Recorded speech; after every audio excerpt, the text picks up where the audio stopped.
Assalamualaikum warahmatullahi wabarakatuh. Waalaikumsalam. Alhamdulillah.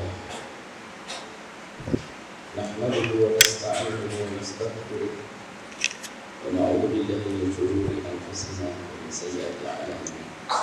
Man yahdihillahu fala mudilla lahu wa man yudlil fala hadiya lahu. Wa asyhadu an la ilaha illallah wahdahu la syarika lahu. Wa asyhadu anna sayyidana Muhammadan abduhu wa rasuluh. Allahumma shalli wa sallim ala habibina sayyidina Muhammad wa ala alihi wa ashabihi wa tabi'ina lahum bi ihsan ila yaumil din. Allahumma ya rabbana a'inna ala da'wati ilaika wa inna ala muslimin wa inna ala talabil ilmi wa inna ya rabbana ala ma'al bil ilmi wa ja'alna ya rabbana ulamaika al-amilin min du'atika al-muslim wa rizqna ya rabbana tawbata fadlana wa syahadata 'inda al-maut wa al-jannata ba'da al-maut kama ba'd. Yang sedang kita muliakan, kita hormati guru kita, murabbi kita, beliau Abuya Habib Abdullah Muhammad yang beliau semoga Allah menjaga kubur beliau dan memberi kesempatan kepada kita untuk banyak mengabdi untuk beliau karena Allah. Dan yang sangat kami cintai ini sahabat seperjuangan yang kita sebarokah yang lebih banyak karena hikmahnya untuk Abuya lebih lama. Beliau adalah Ustaz Dr. Faiz, insyaallah beliau hikmahnya luar biasa lama dan ditambah doa itu yang nggak boleh pulang doanya. Sebelumnya kita ingin beri motivasi. Umur berapa? 21. Asal tahu bahasanya kalau ini anak-anak kita semua bapak. Kami masuk Al-Ahqaf di saat kalian sudah mau keluar. Artinya untuk menjadi lebih hebat peluangnya lebih besar. Kita masuk ini 22 ke atas, Mas. 22 ke atas kita masuk sini. Kita telat. Makanya kalau tidak, ini keterlaluan kalau nggak bisa lebih. Artinya kesempatan ini terus belajar. Kita 22 baru masuk ke sini baru belajar. Sekarang 22 baru selesai. Ada yang mau nikah kan? Masya Allah. Jadi yakin, insya Allah ini kesempatan yang Allah berikan kepada kalian ini istimewa. Tinggal disyukuri dengan cara belajar yang serius, yang benar. Ini yang pertama ya, agar bersyukur rasanya supaya tidak jauh. Enggak. Ini bakal lebih hebat. Bahkan khusnuzon kami ini potensi-potensi yang hebat, belajarnya juga di sini, di tempat ini, tempat yang penuh berkah. Ini pertama. Kedua, kita harus betul dalam belajar itu bukan belajar dalam tawassul bil haq, saling mengingatkan. Bukan berarti kami nasihatin, tidak, kita sama-sama. Kuncinya pertama adalah menemukan hati. Saya harus meyakinkan bahwa saya mencintai Anda. Dan saya akan bangga kalau Anda jauh lebih dari saya. Itu. Kalau tidak ada cinta, tidak akan bisa. Biarpun belajar dengan Nabi akan jadi Abu Jahal. Makanya jangan belajar pada seseorang atau mengambil faedah dengan siapapun kecuali kita kata hati kita. Bahasanya kita saling mencintai, ini kunci.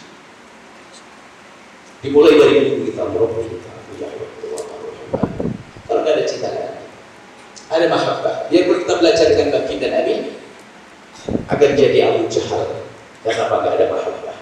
Mahabbah itu penting. Kadang kita kuasai dengan suudon, prasangka buruk, segala macam nggak akan dapat ilmu. Maka kuncinya ini di antara kita harus terjadi cinta, saling mencintai. Karena Allah Subhanahu Wa Taala. Ini keindahan yang harus kita hadirkan. Dan memang semua mungkin seorang guru itu selalu merindukan muridnya lebih hebat. Beliau menginginkan, makanya beliau di sini aja biar yang berkiprah Nabi. Yang lain, dia melihat buahnya. Lalu murid-muridnya kelihatan beliau. Yang di Indonesia mulai berkiprah. Kelihatan buah dari beliau di sini. Ini. Kemudian ini bicara tentang tahadiyah. Tahadiyah mu'asirat ini pertama dan utama, kita harus tahu tahaddiat kita itu apa hari ini. Kalau kita tidak mengerti tahaddiat atau tantangan yang harus kita hadapi, problematika, permasalahan yang harus kita hadapi, yang tidak ngerti, kita akan kemakan, kita akan ketilis dengan permasalahan tersebut. Maka pertama kita harus paham tahaddiat itu. Apa sih tantangan kita? Yang kita harus tahu, membangun kepekaan kita kepada yang ada di kiri kanan kita. Sebagai seorang pemuda menuntut ilmu, ini tanggung jawab yang besar di hadapan Allah Subhanahu wa ta'ala. Ini yang harus kita pahami. Pertama kita harus tahu tahaddiat. Kalau ngerti tahaddiat, ya nggak bisa nggak perlu apa-apa mengerti tantangan yang ada. Yang pertama harus tahu tahaddiat, tantangan yang harus kita hadapi.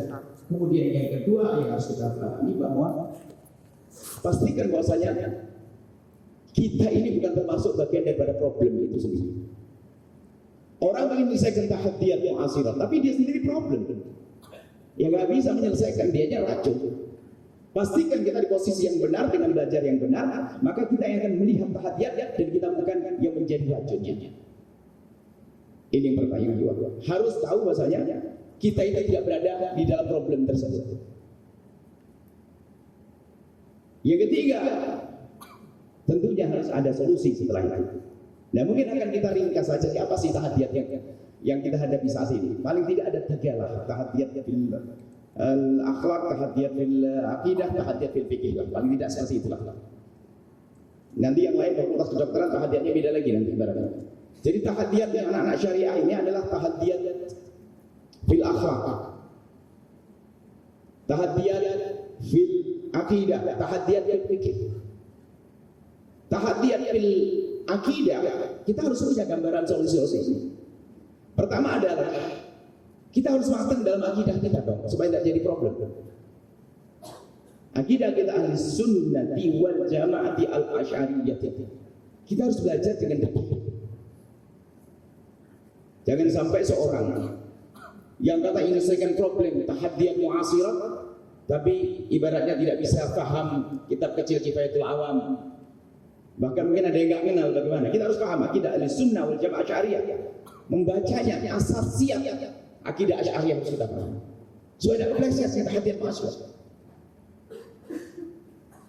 Sebab biarpun orang itu ahli fikih, kalau tidak kuat dalam sisi akidah akan menjadi seperti Qadhi Abdul Jabbar. Qadhi Qudat fil fikih Syafi'i, tapi ternyata melenceng akidahnya Mu'tazilah. Jadi tahaddiat harus belajar kita. Makanya biar kita harus mengambil ilmu ini, asasiyat akidah Ahlussunnah wal Jamaah Asy'ariyah. Kalau kita tidak punya ini, kita akan jadi problem. Kita akan jadi problem sendiri. Kita akan merusak. Bagaimana akan menyelesaikan kalau kita sendiri nggak bisa benar? Karena akidah kita nggak benar. Karena kita malas membaca. Kita ambil lagi masyayikh. Akidah asasiat akidah Ahlussunnah wal Jamaah Asy'ariyah. Kemudian setelah itu, setelah kita kuat dalam akidah asasiat akidah Ahlussunnah wal Jamaah Asy'ariyah, baru nanti coba kita lacak. Apa sih problem akidah yang paling hangat di hari ini? Tanya anak-anak di Indonesia sana apa? Itu problem yang saat ini dihembuskan Allah di atas langit misalnya. Tentang ayat mutasyabihat, ayat. Kita harus matang, harus fasih dalam mencari contoh, sebuah contoh dalam urusan akidah. Kemudian tentang munculnya sekarang gerakan-gerakan anti-Islam atau kemurtadan atau ateis hari ini. Sebabnya apa? Jadi apa sih yang mereka kita harus paham, harus peka di situ. Dan kita mencari jawabannya kalau saat ini kita ditanya. Kita pelajari itu. Akidah yang kita pelajari dalam akidah asasiat Asy'ariyah itu semacam tarikh al-aqidah. Sejarah kita sudah berlalu kisahnya. Tentang Jabariyah, Qadariyah kita tidak menemukan soal itu. Tapi di hadapan kita tapi harus ngerti dong itu. Jangan sampai kita nggak ngerti, tidak paham masalah-masalah semacam itu. Tapi di hadapan kita setelah itu apa sih permasalahan akidah yang sangat penting di hari ini? Kita datang dan kita jadikan bahan diskusi. Itu tugas yang mudah. Jangan sampai nggak ngerti. Dikagetkan dengan hadis dari Allah, nanti bingung misalnya. Tentang masalah ini harus kuat, harus fasih betul di saat kita membicarakan hal tersebut. Ini lagi ngetren di Indonesia. Ramai karena apa? Madrasah di samping rumahmu ternyata anak kecil sudah ditanya, Allah di mana? Jangan-jangan bukan tahadiyah ini masalah akidah. Apalagi ada postingan anak kecil yang lincah di YouTube tuh. Kecil, Allah mana bersama. Oh itu yang kalau dipikir keramat itu kan.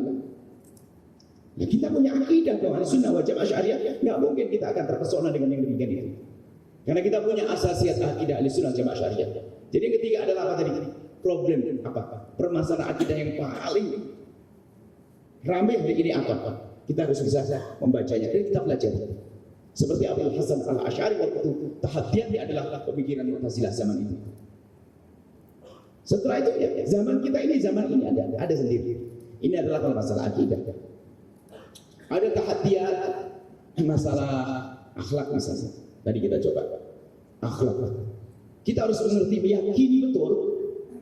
Ini urusan hati, akhlak itu sudah masuk kelasnya, kelas hati, kelas tinggi lagi. Bahasanya kita harus meyakini bahasanya akhlak jelek itu merusak, menjadikan Allah tidak senang. Kita harus tahu akhlak yang jelek. Yang pertama, kita harus mengetahui akhlak yang tidak baik. Kita belajar dan ini dia catat oleh para guru-guru kita. Ini tahadiyat juga. Akhlak yang baik seperti apa, akhlak yang buruk, akhlak mazmumah seperti apa. Kemudian setelah itu apa? Pastikan bahwasanya kita jauh daripada akhlak yang jelek. Hari ini termasuk tahadiyat kita dalam urusan akhlak luar biasa. Begitu mudahnya hari ini orang melakukan kehinaan zina. Suatu ketika ada mahasiswa, ada salah satu majelis bercerita apakah dia mengadakan riset apa di sebuah kabupaten. Tercatat di dalam bulan ini ada 146 anak lahir tanpa ayah. Itu yang hamil dan itu yang tercatat. Yang lain bagaimana? Itu kan akhlak. Kita konsen dong dalam hal ini. Lalu kita sadari ini bahaya kalau biarkan. Sebabnya apa? Kita bisa menyimpulkan sebabnya adalah termasuk media sosial segala macam. Nah, kita akan bergerak di situ nanti. Memberikan pemahaman, pengarahan pada orang-orang tentang media sosial, cara penggunaannya dan sebagainya. Ini tahadiyat kita. Nah, kalau dia tenggelam di dalam arus ini, nggak mungkin dia menyelesaikan permasalahan urusan akhlak ini tahadiyat kita semacam itu. Jadi kita yakini bahasanya akhlak yang jelek itu merugikan diri kita, merugikan orang lain di dunia dan di akhirat. Kemudian pastikan bahasanya kita jauh dari akhlak-akhlak yang jelek. Kita harus.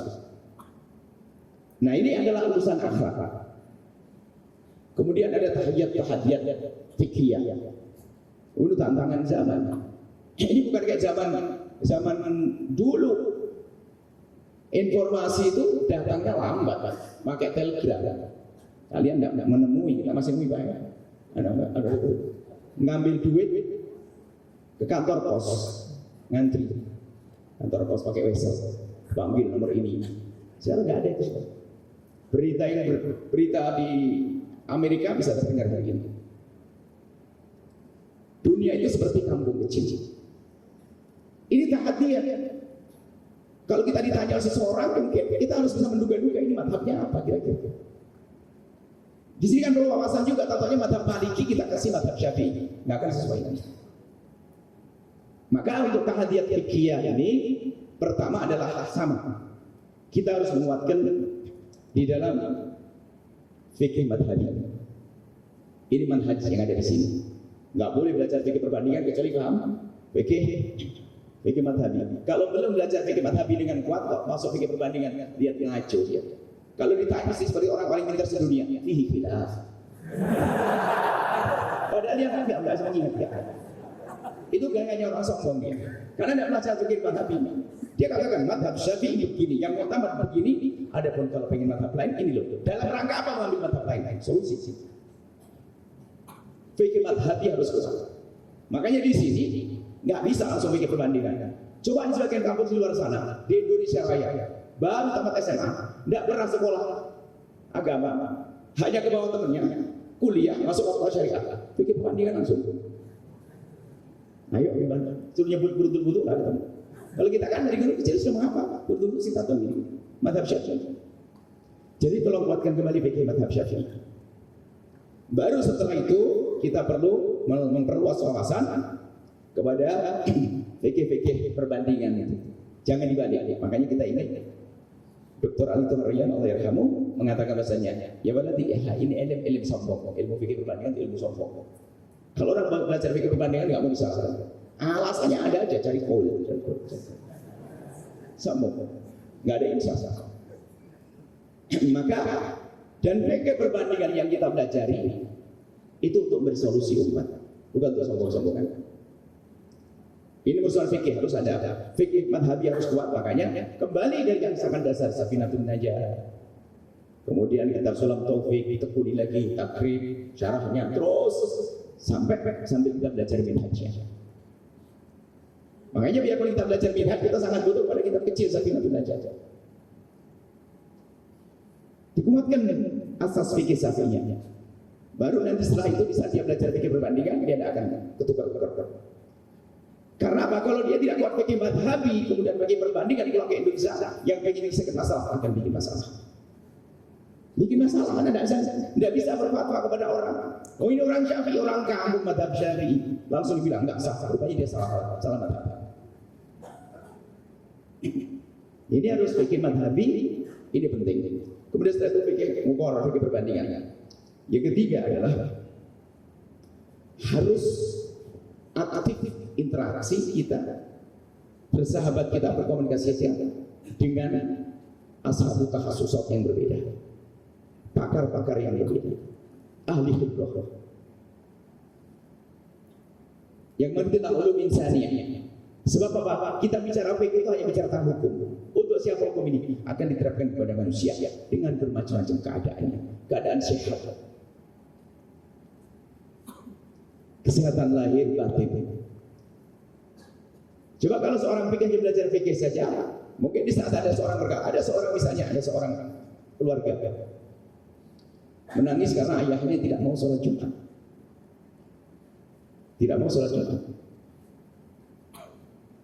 Cuman karena fakihnya pakai paham, tidak kenapa tidak sholat Jumat. Setiap habis sholat tunggu pagi itu langsung beringatkan dia, kayak sakit, gemeteran begitu. Dia sadar rasanya dia punya masalah bukan masalah fisik, tapi masalah psikologi. Tanya kepada ahlinya, suruh lihat.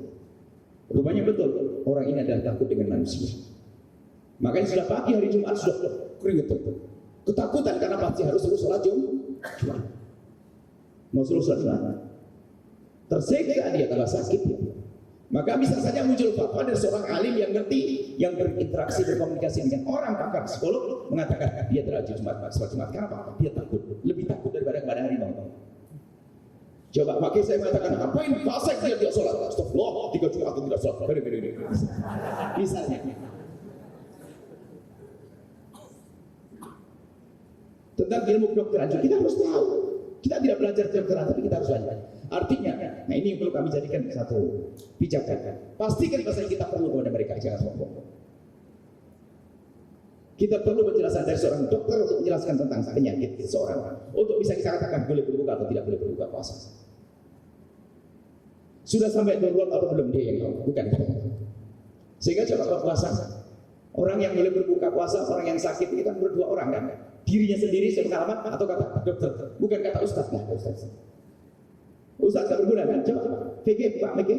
Orang boleh berbuka puasa karena sakit menurut 2 orang, pengalaman dirinya sendiri sakit atau apa. Yang kedua adalah menurut ahli khibrahnya. Ustaz tak bilang. Nah, di sini makanya perlu kita di dalam memberikan solusi umat ini, kita harus banyak berkomunikasi dengan pakar-pakar sesuai dengan keahlian masing-masing dari kedokteran. Maka kesombongan seorang fakih tidak akan bisa menyelesaikan masalah. Sebab al-hukum ala syekh-syekhnya itu adalah harus kita punya tasawur kan gitu. Nah, tasawurnya syekh manusia kan tidak hanya jasadnya saja, ada mentalnya. Bukan fisiknya saja yang kita hukumi, tapi mentalnya dan seterusnya. Jadi kita harus berusaha kesehatan bersama dengan ahli khibrah. Maka ini tahadiat kita ini untuk menyelesaikan, kita harus masuk di sini. Suka bermasalah, Mungkin kalau gambaran fikih sederhana isyarat sih. Kan nggak pernah mendengar ada misalnya bayi tabung berkembang. Ustaz bayi tabung nggak ngerti pikir bayi buat ditabung, nggak jelas. Inseminasi buatan bayi tabung berkembang istilahnya hari ini cloning beberapa tahun yang lalu cloning. Nah bayi tabung itu sendiri misalnya saja nggak cocok kita hanya sekedar pakai apa namanya istilah pemahaman fikih asalkan mani suami dan istri. Ada penempelan di rahim, kemudian kemungkinan dokter yang berbohong atau tidak hanya mengejar gelar sukses kalau diambil maninya orang lain bisa jadi banyak permasalahan di situ. Bukan hanya sekedar bayi tabung asalkan mani suami istri adalah karena sebuah rumah sakit kadang juga bikin bilang sukses di saat buat program ini bisa saja mani orang diganti itu dan kita tanya pada dokter mungkinkah sebetulnya mungkin sekali. Karena ambisi jadi dokter yang sukses. Nah, ini kan kemungkinan begini kan jadi bahan untuk seorang fakih di dalam menyelesaikan problem-problem zaman ini. Dan masih banyak ini sebuah contoh. Belum lagi misalnya kalau kita semalam diskusi dengan Abu Yahya baru tentang problem misalnya. Ini tantangan kita menitipkan rahim titipan. Terlepas dari sperma kan. Nggak boleh memang, tapi nggak boleh kalau sudah terlanjur titipkan kan. Ini anak siapa? Anak ini mani atau anaknya perempuan? Ini kan berkembang. Dan kita akan bisa menjelaskan pemahaman ini kalau kita berinteraksi dengan para dokter sesuai apa ahlinya dan masih banyak. Kita pergi ke hutan saja. Kalau sudah polisi perhutan mengatakan, Pak jangan masuk, banyak binatang buas, Anda haram boleh masuk. Jangan apa dalilnya? Makan harimau nanti. Kurang lebihnya semacam itu. Jadi tahadiyat itu diselesaikan dengan ilmu. Makanya juga kami menghimbau. Ini kalian, ini anak-anak pendidikan ini. Permasalahan di Indonesia jangan main, jangan ngaco pakai akal, pakai kecerdasan, pakai ilmu, pakai dialog, pakai diskusi. Kan ada sekarang itu apa? Gerakan-gerakan tapi main caci maki, Allah tidak membuahkan apa-apa.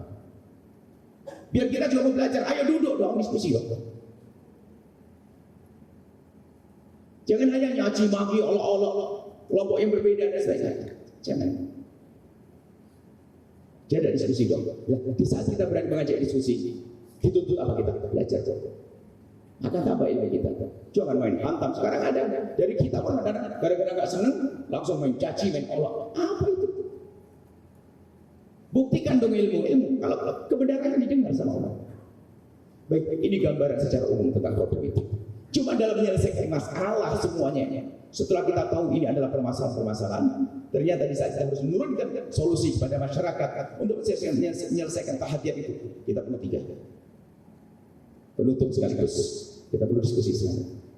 Yang pertama adalah di saat kita mengurusi mereka, umat ini adalah atas dasar kita cinta kepada mereka. Maka lupakan kebencian dan dendam. Harus atas dasar cinta. Yang kedua, kita muliakan mereka, ingin memuliakan mereka. Sebab kadang-kadang diskusi fikih aja sama temannya berantem olah-olahan baik. Caci maki gimana? Pendidikan Nabi nggak ada itu. Bagaimana Imam Syafi'i kalau seandainya aku berdiskusi dengan orang, seandainya kebenaran ada pada mulutnya berarti ilmu tambah 1. Sekarang hari ini diskusi fikih aja kayak melebihi Imam Syafi'i. Ini pendapat saya yang aku keluarkan tahun lalu, akan aku pertahankan sampai mati. Saya dengar. Ada mahabbah, ada ikram memuliakan kepada mereka. Yang ketiga, ini nasihat yang selalu terngiang-ngiang di telinga kami dari Abu Yahya Habibullah Bahrun, termasuk saat kita ingin menyampaikan jawaban, ingat kuncinya satu. Ukhruj min haddi nafsik. Keluar dari kepentingan pribadi dan pondokmu, kocekmu, keluar dari itu. Kau akan bisa milih pendapat yang paling hebat, solusi yang paling tepat. Ukhruj min haddi nafsik. Kami ingin terngiang-ngiang doa beliau. Ukhruj kan kita sering. Kalau kita ngeluh, saya itu tidak di sebuah tempat lalu ditanya gimana. Kita sendiri mikir dan keluar dari haddi nafsik yang bakal bisa jawab. Hari ini bisa dibeli. Assalamualaikum Kiai, sudah tidak bisa ngomong. Amplop. Iya. Fi kau. Haddi nafsik. Jadi semacam itu anak-anakku semuanya, para mahasiswa, kurang lebihnya semacam itu. Ayo kita kembangkan dalam satu diskusi. Ingat itu. Ingat, saya simpulkan pertama, dalam pertemuan harus kita bangun cinta dulu. Kita tentukan satu frekuensi dulu. Harus kita saling mencintai kawan. Kalau kalian menganggap ini adalah yang punya kiprah di masyarakat, khususnya kami, kalian jadi dari itu. Ada tanda-tandanya lebih muda, lebih pintar, sudah hafal Quran. Kita masih kurang ngapal Quran selesai. Masya Allah, ini lebih semuanya. Kemudian terakhir pungkasannya adalah biasakan dalam menyelesaikan masalah adalah keluar dari kepentingan pribadi, pondok dan sebagainya. Lihat semuanya akan indah. Kita sering kadang-kadang itu bisikan itu benar luar biasa. Innalillahi wa inna ilaihi raji'un. Bisikan itu luar biasa kan? Bisikan dari orang yang bikin kita marah, emosi, sehingga kita mengeluarkan jawaban itu adalah ternyata dari hawa nafsu. Kita hampir setiap hari itu ditanya sama orang. Setiap hari bertanya macam-macam. Kemudian juga ya, untuk nasihat semuanya, jangan biasakan ngomongin kejelekan orang. Ini adalah pesan. Kalaupun memang ada pelakunya, nggak usah sebut orangnya, permasalahannya saja. Nggak usah nyebut si fulan lakukan ini. Jangan nyebut kejelekan orang, kejelekan manusia. Karena itu akan menanamkan kebencian. Dan kita tidak diajari menanamkan kebencian, tapi kita diajarkan kepada kita untuk menanamkan cinta. Jangan bicarakan kejelekan siapapun, sudah. Termasuk artis, pejabat. Kita sering ditanya, Buya, ini menurut Buya tentang artis ini. Kamu jangan merusak saya ya. Kalau saya salah ngomong, minta maafnya susah, saya jarang ketemu dia ya. Saya tidak nyari dia, dia juga tidak nyari saya. Problem. Pejabat, saya tidak tahu apa yang terjadi yang sesungguhnya. Dan termasuk barangkali ini pesan juga. Untuk tahun ini pesan kita adalah pesan jadi juru damai. Kita akan mendidik masyarakat bahwasanya di dalam pemilihan umum nanti misalnya dengan tahadiyat pemilihan umum mereka di ke depan hari ini tahun 2004 ini yang berbeda masih bisa mentah bersama. Saya seru kepada tim-tim sukses jangan bikin kerusakan. Sebut kebaikan pilihanmu, tapi jangan jelekan orang lain. Kalau semuanya pakai prinsip ini kan enak. Tidak usah mencaci yang lain. Sebut kelebihan program besar pilihanmu, tidak usah jelekan orang lain. Ini kami suarakan dan mulai beberapa hari ini dan ini akan terus kita suarakan. Ini juga tahadiyat kita juga. Sehingga berbeda pun kita bisa minum teh bersama. Hari ini 0102 kampret sama cebong. Itu presidennya sama yang lainnya sudah akur. Masih ada cebong sama kampret. Masih ada hari ini. Padahal di atas sudah nggak ada. Lihat, begitu besar pengaruhnya. Maka yuk kita sama-sama jadi juru damai. Kalaupun Anda punya pendapat dan punya pilihan, sanjung pilihannya, besarkan pilihannya, yakini pilihannya, selesai, nggak usah mencacinya. Karena Anda akan dikagetkan dengan calon-calon di atas nanti. Anda bingung ingin memilih dia, tapi di sampingnya tidak boleh saya pilih. Anda pilih. Saya nggak memilih dia, tapi wakilnya harus saya pilih. Anda akan dibingungkan dengan ini. Maka ayo kita jadi juru damai. Ini tahadiyat juga. Tapi kalau pikir-pikir sederhana kuncinya. Kalau pakai prinsip seperti ini tadi, jangan jelekin juga. Bukankah tujuan kita adalah untuk sukses? Saya sebutkan program calon presiden itu adalah ini. Ini selesai. Tanpa mencaci yang lainnya. Biar orang menilai. Baik, ini saja insya Allah. Setelah itu kita lanjutkan dengan diskusi tanya jawab. Paling tidak gambaran-gambaran tentang tahadiyat seperti itu. Insya Allah. Wallahu a'lam bishawab.